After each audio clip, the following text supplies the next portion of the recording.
আসসালামু আলাইকুম।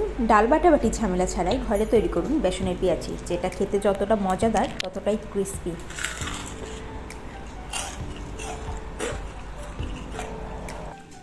আওয়াজ শুনেই তো বুঝতে পাচ্ছেন কতটা ক্রিস্পি হয়েছে।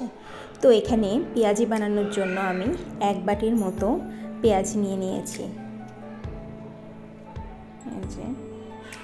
এখানে 1 বাটির মতো পেঁয়াজ হবে। এখানে আমি দিয়ে দিয়েছি লবণ পরিমাণ মতো, মরিচের গুঁড়া, হলুদ গুঁড়া, ধনিয়া গুঁড়া দিয়ে দিয়েছি, তারপরে চাট মশলা দিয়ে দিয়েছি।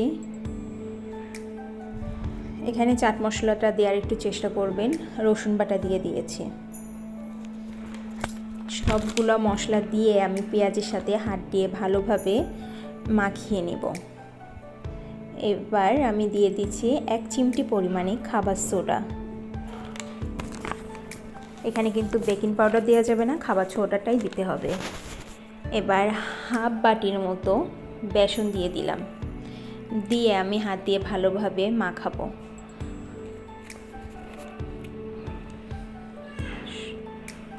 ভালোভাবে মাখিয়ে নিয়ে এবার আমি এর ভিতরে অল্প অল্প করে পানি অ্যাড করব।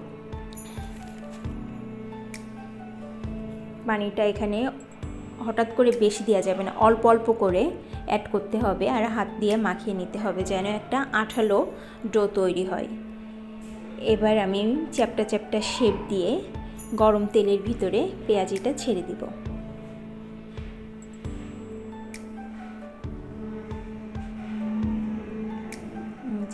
সবগুলো পেঁয়াজি দিয়ে দিলাম।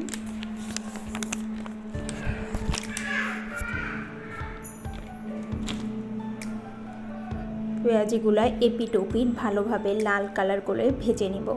এক্ষেত্রে চুলার আঁচ রাখতে হবে লো টু মিডিয়াম, খুব বেশি হাই হিটে এটা জাল দেওয়া যাবে না, তাহলে কিন্তু পেঁয়াজিটা অতটা সুন্দর হবে না।